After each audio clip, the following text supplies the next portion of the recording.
Hello friends, welcome to Nafsheer kitchen. Carrot మరియు వేచిన పప్పును మిక్సీలో పెట్టేసి ఒక కొత్త రెసిపీ అయితే చేయబోతున్నానండి. చిన్న చిన్న ఫంక్షన్స్లో స్నాక్స్ లాగా ఈవినింగ్ టైం పిల్లలకి ఏవైనా చేసి ఇవ్వాల్సిన కావాలన్నప్పుడు ఇలాగా, మరియు అలాగే కొత్తగా ఏవైనా తినాలనిపించినప్పుడు ఇది చాలా అంటే చాలా బాగుంటుంది. ఒకసారి ఈ మెథడ్లో ట్రై చేసి అయితే చూడండి. నేనైతే 3 క్యారెట్లను పీల్ చేసేసి ఈ విధంగా చక్రాల్లాగా కట్ చేసేసి ఇందులోని 1 కప్పు వరకు వేరుశనగపప్పు అయితే తీసుకుంటున్నానండి. ఈ విధంగా వేసుకొని మిక్సీ పెట్టేసి ఒక రెసిపీ అయితే చేయబోతున్నాను. ఎలా తయారు చేయాలో చూద్దాం. ముందుగా నేనైతే స్టవ్ మీద కడాయి పెట్టేసి 1 కప్పు అయితే మెజర్మెంట్ అయితే పెట్టుకున్నానండి.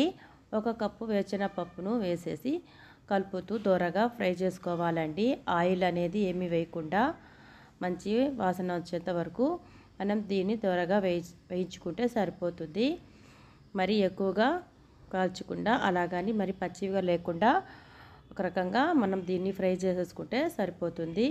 కలర్ మారేంత వరకు మనం దీన్ని ఫ్రై చేసుకోవాలి. చూసారు కదా, కలర్ అయితే చేంజ్ అయిపోయింది.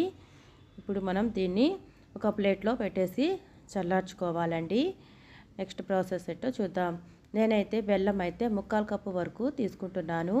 మీకు కనుక షుగర్ ఎక్కువ తినేవాళ్ళైతే కొద్దిగా 1 కప్పుకి 1 కప్పు వేసుకోవచ్చండి. నేనైతే 1 కప్పు వేరుశనగపప్పుకి 1/4 కప్పు బెల్లం అనేది తీసుకుంటున్నాను.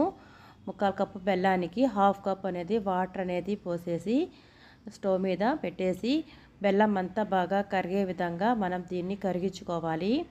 దీని పాకం అనేది రావాల్సిన అయితే అవసరం లేదండి. కలుపుతూ విధంగా బాగా బుడగలు వచ్చేంత వరకు ఉడికించుకుంటే సరిపోతుంది. చూసారు కదా, బుడగలు అనేది వచ్చేసాయి. ఇంకా స్టవ్ ఆఫ్ చేసేసి ఇది కూడా పక్కన పెట్టేస్తున్నాను. ఇంకా మిక్సీ జార్ అయితే తీసుకున్నానండి. 3 క్యారెట్లను తీసుకొని ఈ విధంగా చక్రాల్లాగా కట్ చేసుకున్నాను. క్యారెట్ ముక్కలను మిక్సీ జార్లో వేసేసుకోవాలి. తర్వాత ఫ్రై చేసుకున్న వేరుశనగపప్పును కూడా ఇందులో వేసి ఈ విధంగా మిక్సీ పట్టేస్తే సరిపోతుంది. చూసారు కదా, ఈ విధంగా మిక్సీ పట్టేసిన తర్వాత నేను ఏ కప్పుతో వేరుశనగపప్పు తీసుకున్నానో అదే కప్పుతో 1 కప్పు వరకు కాచి చల్లార్చిన పాలైతే తీసుకొని మిక్సీ జార్లో వేసి మెత్తటి పేస్ట్ లాగా మనం మిక్సీ పట్టేసి అది కూడా రెడీ చేసుకోవాలండి. తర్వాత స్టవ్ వెలిగించి కడాయి పెట్టేసి ముందుగా మిక్సీ పట్టిన పేస్ట్ను ఈ కడాయిలో వేసేయాలండి. విధంగా వేసిన తర్వాత స్టవ్ ఆన్ చేసేసి మనం దీన్ని కలుపుతూ ఉడికించాలి. చూసారు కదా, ఈ విధంగా ఉడుకుతున్నప్పుడు నేనైతే యాలకు ఒకటి వేసానండి. మిక్సీలో వేయడం మర్చిపోయాను కాబట్టి ఇందులో తుంచి వేస్తున్నాను. వేసిన తర్వాత ఒకసారి ఈ విధంగా బాగా కలిపేసి ముందుగా నేనైతే బెల్లంని కరిగించుకున్నాను కదా, ఆ వాటర్ కూడా ఇందులో వేస్తున్నాను. ఫిల్టర్ చేస్తూ ఉన్నాను. ఏవైనా మలినాలు ఉంటే ఫిల్టర్ వచ్చేస్తాయి కాబట్టి. చూసారు కదా, ఈ విధంగా ఫిల్టర్ చేసిన తర్వాత ఇప్పుడు హై ఫ్లేమ్ పెట్టేసి 2 నిమిషాల్లో ఇది బాగా చిక్క పడేంత వరకు మనం దీన్ని ఉడికించుకోవాలండి. బాగా దగ్గర పడాలి. చాలా సింపుల్గా, ఈజీగా, చాలా త్వరగా అయిపోయే ఈ స్వీట్ అయితే చాలా అంటే చాలా బాగుంటుంది. ఒకసారి కనుక టేస్ట్ చేశారంటే మరలా క్యారెట్ ఉన్నప్పుడంతా ఇదే స్వీట్ చేసుకొని మరీ తింటారు. అంత బాగుంటుంది.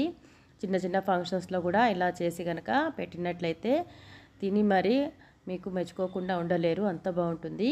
చూసారు కదా, బాగా దగ్గర పడిపోయింది. ఇంకా ఈ విధంగా దగ్గర పడిన తర్వాత 1 స్పూన్ వరకు నెయ్యి అనేది వేస్తున్నాను. మీకు కనుక నచ్చకపోతే స్కిప్ చేసేయవచ్చు. ఈ నెయ్యి వేయడం వల్ల ఎక్స్ట్రాగా మళ్ళీ ఎక్కువ టేస్టీ అయితే ఉంటుంది. 1 స్పూన్ వరకు నెయ్యి వేసేసి మరోసారి ఈ నెయ్యి కూడా బాగా కరిగేంత వరకు మనం కొద్దిసేపు ఉడికించుకుంటే సరిపోతుందండి. చూసారు కదా, ఎంత బాగుందో కలర్ఫుల్గా. నా వీడియో కనుక నచ్చినట్లయితే తప్పకుండా లైక్, షేర్, సబ్స్క్రైబ్ చేయండి. పక్కనే ఉన్న బెల్ ఐకాన్ను క్లిక్ చేసినట్లయితే నేను అప్లోడ్ చేసే కొత్త వీడియో నోటిఫికేషన్ ద్వారా చూడగలరు. మీ అమూల్యమైన అభిప్రాయాలను మీ కామెంట్ ద్వారా నాకు తెలియజేయగలరు. నా వీడియో వీలైనంత వరకు మీ ఫ్రెండ్స్ అండ్ ఫ్యామిలీ మెంబర్స్కి షేర్ చేయండి. చూసారు కదా ఫ్రెండ్స్, ఈ విధంగా మనకు బాగా దగ్గర పడేంత వరకు కుక్ అయితే అయిపోయింది. ఇంకా స్టవ్ ఆఫ్ చేసేసి ఇంకా సర్వ్ చేసుకోవడమే. నేనైతే ఒక ప్లేట్లో ఈ విధంగా వేస్తున్నాను. చూస్తుంటేనే చాలా బాగుంది కదా, టేస్ట్ కూడా అంతే బాగుందండి. ఒకసారి ఈ మెథడ్లో ట్రై చేసి మీకు ఎలా కుదిరిందో నాకు కామెంట్ ద్వారా తప్పకుండా తెలియజేయగలరు. సింపుల్గా చేసుకునే ఈ స్వీట్ రెసిపీ అయితే చాలా బాగా నచ్చిందండి. పిల్లల నుంచి పెద్దల వరకు నోట్లో పెట్టుకుంటే కరిగిపోయేలా ఉండే ఈ స్వీట్స్ రెసిపీ కోసం నా ఛానల్ని సంప్రదించండి. చూసారు కదా, ఈ వీడియో చూసినందుకు థ్యాంక్ యూ.